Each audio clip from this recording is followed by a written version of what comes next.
I'm Anya.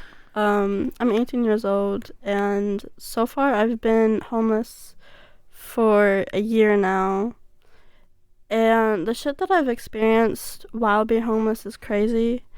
Um, it's also played a lot in my mental health. Like, over the past year, I've had quite a few breakdowns. There's been times where I've actually wished that I was dead and that I didn't have to deal with this, but um it's hard, because you have to keep going. You have to see the light through the end of the tunnel.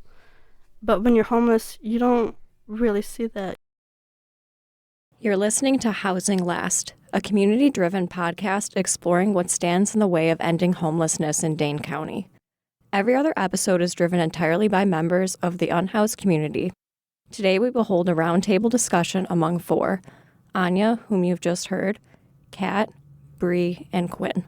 I am one of your hosts, Morgan. You've also heard from me in episode 3.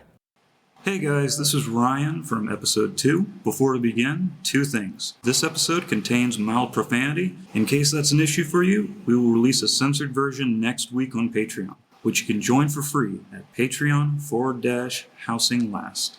Hey, and speaking of Patreon, none of the unhoused people featured in this or prior episodes have been compensated for their work, and they should be. That's why they have a Patreon page. All proceeds will go directly to unhoused people who have shared their stories on this platform. This is Kyler from episode 4. Stay in tune. My name is Boogie. Gotta love that. My name is Boogie. Like I said, he looks like he's half asleep over there. I was like, dude, come on. All right. Well, I'm Bree. I'm Quinn, she, her. Kat, you want to introduce yourself? Give a little backstory at your discretion. Yeah, no, I'm good. Yeah, my name is Kat Miller. I'm 55 years old, and I've been homeless for a little over a month and a half right now. This ain't the first rodeo I've done with this. I did this 16 years ago when my husband died.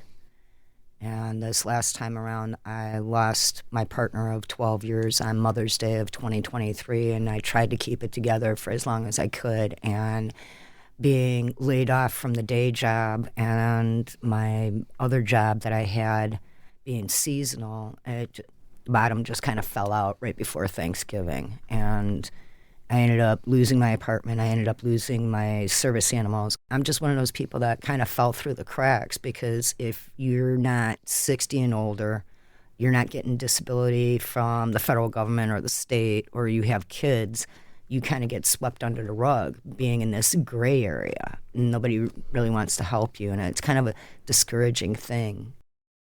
It's not fun for anybody. It really isn't, and it does take a toll on the mental health. And it's just hard all the way around. And being young as you are, Anya, I can't imagine half of the stuff that goes through your head. You see a lot of depression. You see a lot of addicts, alcoholics. A lot of that is hard, especially when you're like So young. Yeah, when you're so young and you've never really seen shit like this before. And I've been homeless, like, on and off my entire life, but I've never really had to deal with this because I was such a child and I didn't really understand what homeless was until I became homeless last year. No, in 2023.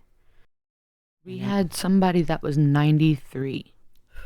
93. Wow. She was standing out in the heat, the rain, the cold, because they wouldn't let us in. This was before we started taking a stand at the shelter and getting the emergency weather to let us in early. Yeah. This was before. This was like last year, before all this revolutionizing has started happening between the homeless. But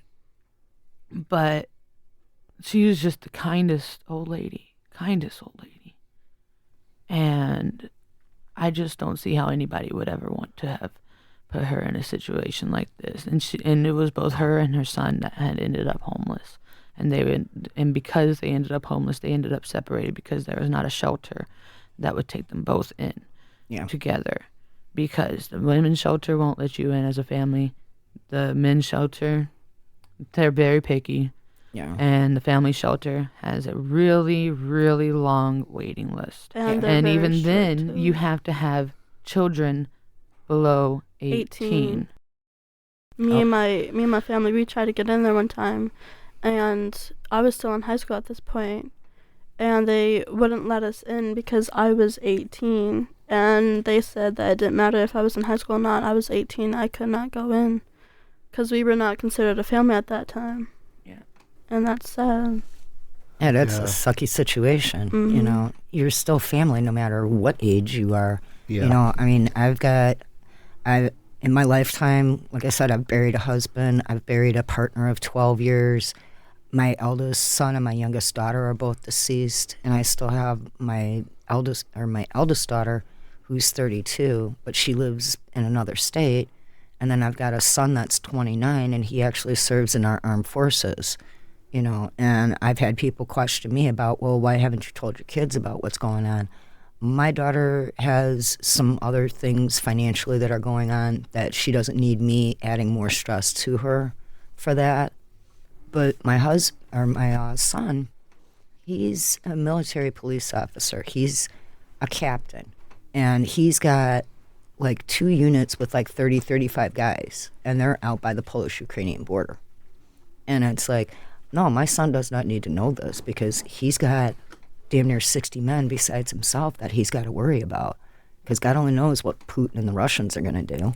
You know, I'd rather my son be safe and his men be safe than him having this on his mind and distracting him to where it would cost them their lives or worse, you know. So, but I get criticized for making those choices, and it's like, you're not in my shoes. No. Okay, your situation is different than mine.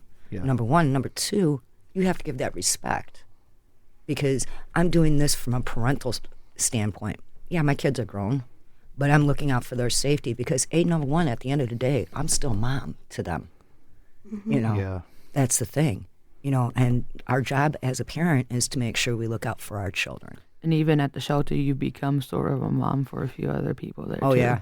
For the people that need that support. Yeah. Quinn calls me grandma. Yeah. And I got a bunch of them that come up and they call me Mama Cat and everything, you know. But I mean, even so, with everybody that comes up to me and they talk to me about their problems or their situations, you know, I don't tell them what to do. I just give them food for thought. You know, I give them suggestions, and it's a take it or leave it kind of thing. You know, you could either take this and maybe do something with it, or if it doesn't suit you, okay, but at least it's food for thought and stuff. Not this constant barrage that you get from some of the social service workers about, oh, well, you better do this and you better do that. And it's like, but that's not what fits with my program, you know. So why am I going to waste the energy doing it? Yeah. Bottom line, just have this understanding that homeless people have feelings too.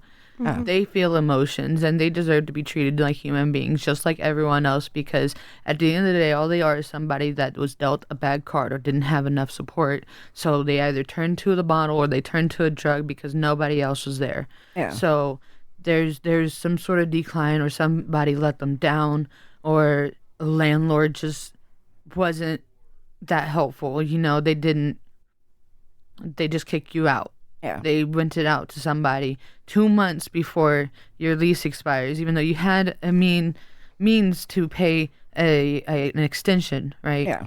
I had the means to pay the extension, but a few months before my lease was over, they had rented it to somebody else, and I was back on the streets.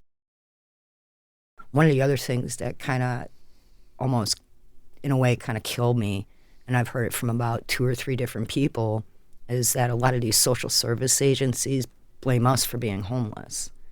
And I sat there, and I've worked in social services before in the city of Chicago, and I sat there and I was like, no, not everybody chooses this.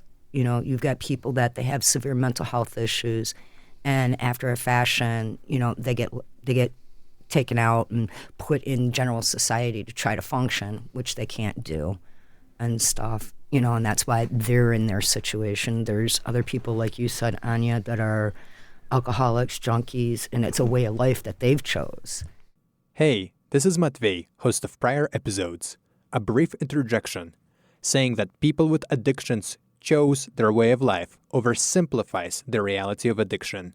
It's more accurate to say that addiction is a disease, and disease erodes choice. And then there's other people like myself. I didn't choose this. It was, financial circumstances that caused this whole thing. Each of us are in this situation for various different reasons, but we're not to blame for it. And for somebody to say something like that, it kind of eats in your brain a little bit. Yeah, and it even sucks because, like, I had an interview. I had a job interview. It was a phone call interview, but it was for a filing position. Now, mind you, I went through office professionals training. I've had my medical assistant certification. I've had my medical office certification. But even though I aced the interview through the phone, I wasn't invited back for another interview. I was very open with them about my situation. I was like, I understand. I'm in this situation. I'm not gonna hide that fact. Yeah, that's the thing, and even with me and stuff, I've noticed trying to go and get a job because of my health issues and my mobility issues. A lot of places don't even want to take a chance on me because some of my medications, they've got, and I know this from my last job, they have a list of certain medications that kind of knock you out of that box for even being hired. And most places that are hiring will, because of the stereotypes surrounding homeless people, they see hiring a homeless person as a liability because they don't know what that person is capable of. Yeah. They don't know who that person is, but they know they're in this situation, and they know what type of people are usually in the situation because that's just how society views them. Right. So it makes it 10 times harder for anybody that is homeless, even at a young age, to get a job and get out of it. I've been told, well, they can just go get a job. Yeah. Go get a job. It's not as easy as that It's not sounds. easy for the homeless to get a No. job. If you're gonna tell them to get a job, give them a job. That's the thing. You got to be willing to take a chance on people. I've got an applied associate in emergency medicine. I've got an associate in biopsych. I've got a bachelor's degree in cybersecurity. And because of the situation I'm in, nobody wants to even be bothered with me. I think it was Bree who said this. We're a population. We are a whole population of this country. I still struggle with the views that are put upon the community, and even being disabled as well, mentally and physically. Yeah, just call it as it is. Yeah. The stigma that they've placed on the homeless. Yeah. Even with movies and stuff, TV programs, they don't portray the homeless the right way. Yeah. Like we're living in the gutters and everything else. It's like, are you kidding? Especially when there's staff members. Some of them are hell-bent on knocking you down sometimes instead of picking you up. That's the thing, Nobody should knock anybody down. They should be there to give them a helping hand. Yeah. Yeah. One of the great things that, and I know it's still going, and because I still talk to this woman, Dr. Doreen Weesey, back in Chicago, and she used to run Medicine Shield College out there, which is where my husband graduated from, in conjunction with Eastern Illinois University. After my husband passed away, we actually started a scholarship for Native Americans for them returning to school to get GEDs or continue their education, or for first-time students. And each year, the donations from all the letter writing and everything else that we've done, we've raised a couple $1 million and stuff. And my husband's been dead 16 years now, and we started this 14 years after he died. And we've actually helped put almost 700 Native American students through school. That's great. It's amazing. That's the thing, and it's like, it just takes one person to make a change, to make it better for someone else.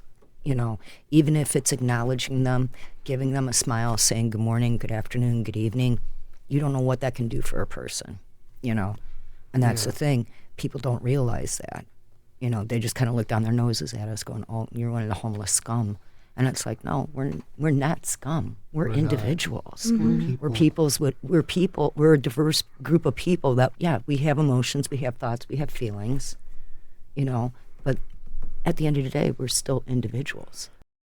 I think it was Bree who said this. We're a population. We are a whole population of this country. Yeah. There's this one quote, it goes, be the change you want to see in the world.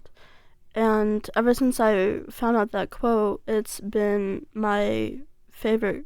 It's literally my favorite quote. I have part of it on my class ring to help remind me to be the change that I want to see in the world. And I think one of those changes right now is being this, having a voice, sharing what it's like to be homeless and giving it a perspective. I agree. I want that too. Because everybody has this stereotype that homeless people are just like, they're nothing. They're nobody. Nothing but druggies and alcoholics. Right, you know, and I mean, they're Lazy. don't want to work. They want everything on a silver platter, yada, yada, yada. You know, there's people that are over at Sally that, you know, they're way older than me and they shouldn't even be there. They should be in places where they can get assisted living help and stuff like that, you know, and it's like, they're in their 70s and their 80s and they're going through this. And it's like, I thought we were supposed to take care of our elders. I want to say something more about the homeless shelter. So, the one that we stay at, I was there almost probably 16 years ago. I was 3 years old, and it has changed so much. Back when I was there, when I was little and I was there, they helped so much more. The facilities were so much better. They were cleaner. And now being there today, it's changed.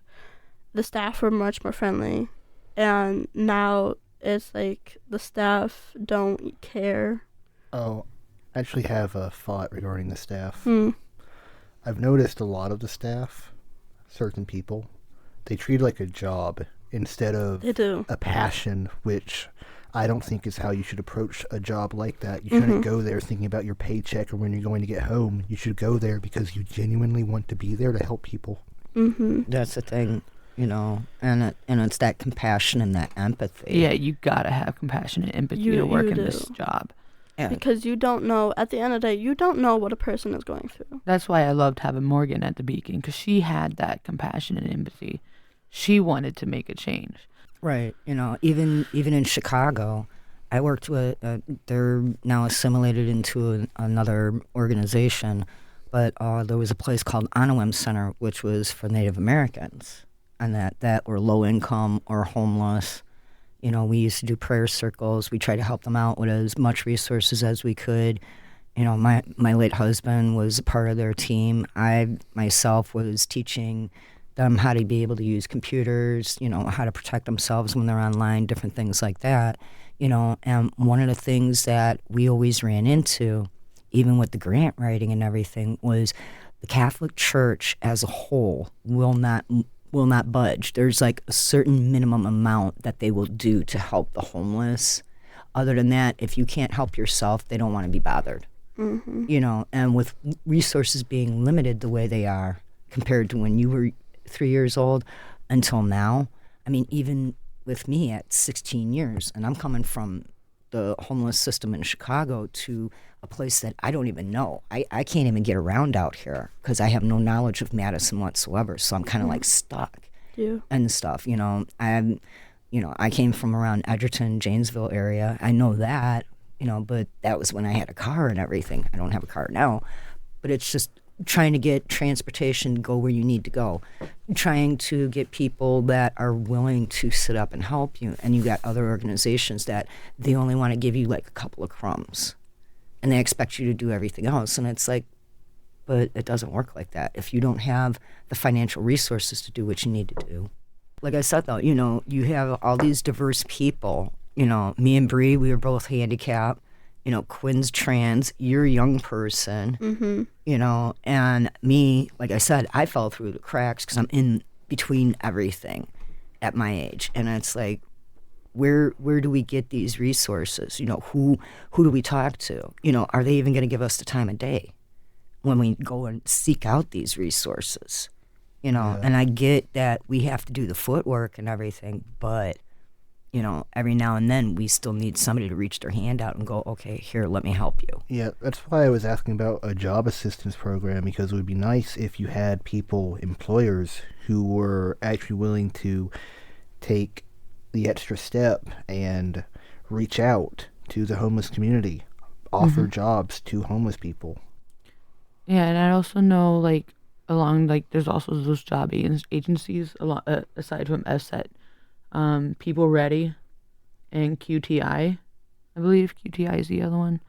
I know those are two temp agencies. They have they're not permanent jobs, but it's getting you money, right? FSET stands for Food Share Employment and Training, a free program that helps Food Share members build their job skills and find jobs. People Ready is a nationwide network of temporal agencies offering staffing services to job seekers. QTI is a human resources and staffing firm. I'm still trying to explore Madison and what they have available and stuff, and it's a little hard to be able to do that because I get I got all my medical stuff that I'm trying to take care of at the same time, plus I'm trying to jump through hoops for all this other stuff that I got to jump through hoops for, and it's like, okay, when do I have time for myself, really? Yeah, I've only been here for 8 months, which, almost a year. Yeah. Time flies by fast. Yeah. That's another thing with medical. At the shelter, they don't really give a care. They don't care. My mother's diabetic, and one of the rules that they have at the shelter is we can't bring in food. And being my mom is a diabetic, her blood sugars can drop anytime, and they drop fast. Yeah. Oh, yeah. And they tell you you can't bring in snacks, any food, none of it, no drinks, none of it. And it's hard. And then they tell you that even for those diabetics that you have to go down to the office when you're starting to have that. And I've seen my issue. mother, I've seen her blood sugars drop. They drop really fast. Yeah. You have to be quick to get her food. You don't have, there's no time to go down to the office to get something. You need to get something right then and there. You can't wait. They have to have something on hand. And they are actively preventing that for people who are diabetic in the shelter. I'm a hypoglycemic, and I'll admit, I stash candies in any pockets that I have, because I know one of the times that I actually fell out, I was actually at my sister's, and it was Christmas Eve, and we were sitting and talking about what we were going to cook and everything else, and then all of a sudden I just went into this catatonic state, and she was trying to get my attention, and I wasn't coming out of it, and the one time she poked me, I just literally sideways out of the chair. The next thing I know, I wake up in the emergency room, and I got her screaming at me, going, "I'm going to flipping kill you," and I'm like, oh, okay, first off, where am I? What happened? And the doctor came in and said, oh, yeah, good thing that they got you here because your blood sugar dropped to 10. And I'm going, what? It's not fun. It's not fun whatsoever. That's not seeing it either because I'm not going to lie, it's scary seeing my mother's blood sugar drop so low that she can't move. One time we were at a hotel room, her blood sugar was so low, she kept trying to fall asleep. She could have gone into a coma right then and there. And they expect you to be able to get to the office when you're in that state? And that's what they don't understand that. Or have somebody run down. There's not enough time. That's the thing. There's not enough time. There's no time to waste. My dad's diabetic. Okay? I've lived around it. Mm-hmm. There's no time at all to waste when it comes to diabetes. My father's got sleep apnea, and he's been tested a few times because I think there's been a few times where my mom this week woke him up because he wasn't breathing. So she would hit him and tell him to flip onto his other side. I wanted to also bring up how the shelters won't give you medicine. Oh, yeah. I'm pretty sure they're not even allowed to give you stuff like inhalers or painkillers. And they say it's because, it'd be a liability. But let's be real, that's not a good reason to not do something. Sorry. It's just them being scared. Ibuprofen? Tylenol. Really? Yeah. Something you could easily have on hand to make somebody at that shelter a little less irritable. Yeah. You know. That's the thing, and one of the things that got me, and then especially with me having food allergies too, it's like, I got the printout from the doctor, and it said what my food allergies were, what my medications were, and stuff, and I had showed it to one staff member because I was looking for the manager at Sally, and they were like, oh, well, all these medications you got to turn them in, and you got to ask us for them, and I'm like, oh, no.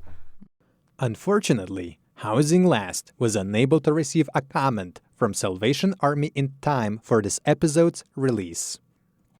One thing I've definitely seen a lot of and experienced a lot of is mental health.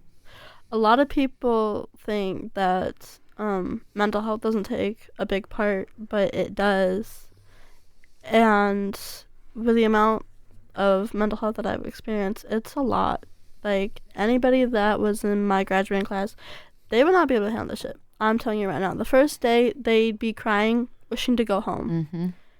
And that's one of the things that I did not do. I've experienced a lot in my life. I've seen a lot. There was this one time in middle school, I was close to actually killing myself because I'm not going to go too much about why, but mostly because things going on at home and at school, it was just all piling up, and it just did not make me feel seen. I just wanted to die right there. I was literally thinking of ways that I could kill myself.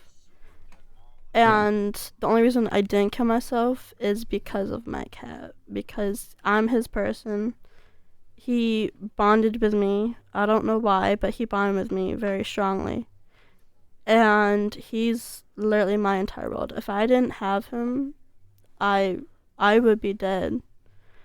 And that's how most animals are, though. They usually seek out the ones that are hurting the most, and they bond with them to try to help heal them. And it's hard being in a shelter because I don't have my cat. I have to put him in foster homes. I've had to switch him out 4 times already, and I've been close to getting rid of him. But a lot of people experience depression. That's one of the biggest things, because in the situation that we are in, it's hard to not be depressed. It's hard not wondering where we're going to be in 5 years. Yeah, or even next week. And one of the things I've experienced most is depression and suicide. I've thought a lot about killing myself a few times that I've been here, and my friends have helped a lot. My cat's helped. And mental health is one of the things that people really don't talk about. It's pushed aside. Most people just ignore it, and I find that really heartbreaking because they just see it as something that didn't exist back in their day. They see it as something that's not important, but it is. And now, with the way they treat it, it's like, oh, well, everybody's got mental health issues. Get over it. And it's like, no, it doesn't work like that. Yeah, it's not something you can just get over overnight. Yeah, no. And I understand where you're coming from, and that when I was just a few years younger than you, and that I was grateful because I myself was a drug addict, and that's from hanging around with older siblings, older cousins that were like in their teens and their 20s and stuff, because they got stuck babysitting me and stuff. So when you're in Rome, you do like the Romans and that. But my dad didn't even know how seriously screwed up I was, and then when he found out, it broke his heart. It really did. And I spent 6 months in an in-treatment program, and the one thing that I still kick myself for every day is that I didn't realize how sick my father was. 2 weeks after I got out of drug rehab, and about a month, almost 2 months after I had turned 14, I lost my dad to lung cancer. And then 3 months after that, I lost my gran. and they were the two that raised me and stuff. And being set adrift in a world that you have to navigate and try to figure out how to be an adult before you're an adult. It's hard. It is. It really is. You know, and that plays into that depression and everything, you know. And yeah, there was a couple times that I tried to kill myself. Same. I had a... Go ahead. I've struggled also with depression and suicidal ideation since I was a young teenager when my dad died. And since being homeless, I've had a few episodes where I've wanted to do it, or even where I was like, I'm going to do it. But then I stopped myself, thankfully. Yeah. Yeah, I mean, it's hard. Yeah, I applaud anybody's perseverance to be in this lifestyle and still keep going, And because it is incredibly difficult. And that's what that resilience is all about and stuff, you know. And I like to be there for people that really need that, you know, need somebody just to listen to them. Yeah. You Everybody know? needs somebody to That's talk the thing. I mean, you I know. have a friend. I'm not gonna say her name out of privacy, but I've been friends with her for 5 years. And she was an addict, and there was one time she literally took almost every drug in the book. And we were in the shelter one night. She was getting ready to go to bed. She was on the floor, almost quite literally dead, and they had to rush her to the hospital. And she came to me the next day. She was mad at me, and I can't remember what she was mad at me, but I was like, if you're gonna be mad at me sober. Like, don't start that shit. Yeah. And she started crying because she didn't want to be here anymore. I think that night she was trying to kill herself. I really do. And it's hard to see my friends, because I've seen a lot of my friends, including my boyfriend, have said that they did not want to be here. They want to just crawl up and die. And it's hard seeing people I love wanting to be dead. And on top of that, you're feeling that pain like a ton of bricks on your chest. Yeah. You know, a lot of us at the shelter, we are empaths. We feel Yeah. real deeply, real intensely. And when we see somebody that we care about going through something that they don't know if they're going to make it through, we take on that pain with them. And I've been told, you know, worry about yourself. Just worry about yourself. Yeah. I can't worry about myself when I'm feeling their pain on top of mine. Yeah. So it's our shared pain at that point. So I'm going to do everything, not only to be there for myself, but be there for them, because if nobody's there for them, they're going to think that they're going to have nobody else to turn to, and That they're alone. they're alone. And that's when that's the most something you dangerous. don't want somebody to feel is alone, because that's when they feel like nobody's going to care if they're gone. And that's what I've done a few times. I've pushed aside my pain in order to help my friends get through that. Yep. Mm-hmm. I'm an empath too, and I've been dealing with the same. I'm not going to say names, but I have a friend who's in the mental hospital right now, and nobody was visiting her, so I feel it's on me to visit her. And she wants me to focus on myself, and I'm trying to also focus on myself. I'm trying to double sync it, but I can't just focus on myself entirely. You're my friend. I care about you. And the fact that you're in this situation, it makes me sad, so I want to be there for you. That makes me feel better to be there for you. And she's going through a lot, and I want to be there for her as much as I can. I want her to know, hey, I actually understand you. I know a lot of people don't understand you. I understand you. We're best friends, and I mean that. I mean that we're best friends. I mean that we're going to stick through this together. I mean that I'm here for you. I mean that I understand you. It's hard, but it's also helped me a lot, I feel like, with what I've had to go through. And honestly, it's helped me, like, before I ever became homeless, I really did not know anything about the streets. I didn't know anything about the city. I didn't know how to get my way around. But when I did become homeless, I started hanging out with my friends. I learned so much about, you know, being a junkie, an addict, an alcoholic, and I've learned how to find my way around the city. And I feel like it's helped me a lot to learn, and it's helped with my experience of being 18 and homeless. There are good, honest people Mm-hmm. in these shelters. Yeah. Talented. Very. I mean, I paint. I love to paint. I make amazing works of art. Yeah, I have been trying to sell. It's beautiful. I love your artwork. Yeah. Yeah, it's great. I want everyone's talents to be seen. I want everyone to be heard. And I'm glad that you guys are here being heard. Y'all are using y'all's voices, and that's like the number one talent a person can have is their voice, and speaking up and standing up for what's right. Which is true. And at the end of the day, nobody could take your voice away from you. This isn't The Little Mermaid. Okay, you keep your voice. Don't let anybody ever take that away from you. Oh yeah. Yeah. You know, besides your dignity and your respect for yourself. And don't ever let anybody ever bring you down. Yeah. Anybody.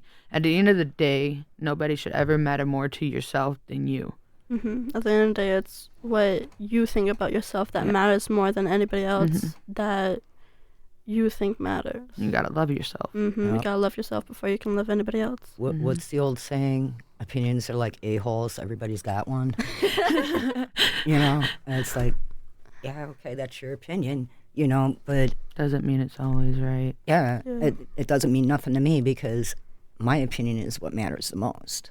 We're living our truth. That's the thing. I had wrote on the computer, right, we had the webcam right between these two words, and it says stay true. That way, anytime I'm on there, I see those two words, stay true, because I wouldn't want to live a lie. I wouldn't want to live a lie. It's like I got a rock that's in my rolling suitcase packed up in my locker back at Sally. And it's like this iridescent, perfectly square rock with a snail on it. And it's got this glitter paint. And the snail's rainbow and everything else. But it's got glitter paint over it. But the one thing is at the top. And my late husband used to always say that about me. And I'm a ever since I resilient person. found out that No matter quote, what happens, it's I'm been resilient. my You know, favorite. and it's like It's literally my favorite I quote. look at that I every have now and then part and of I can it hear his on voice and my stuff, and class it's like, ring to help remind me to be trying. the change I'm that trying I to want put to that see in the one world. foot And in I front of the think other, but sometimes one of it's those changes hard. right now It is really does. being this, having a voice, sharing what it's like to be homeless, and giving it a perspective. I agree. I want that too.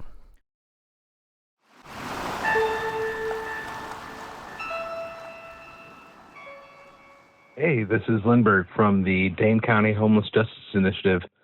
Thanks for listening to the 5th episode of Housing Last, a community-driven podcast exploring what stands in the way of ending homelessness in Dane County. If this was a valuable experience for you, please share it with a friend. If you got no friends, you can drop us $1 on Patreon. If you're unable to support us financially, say hi to us when you see us.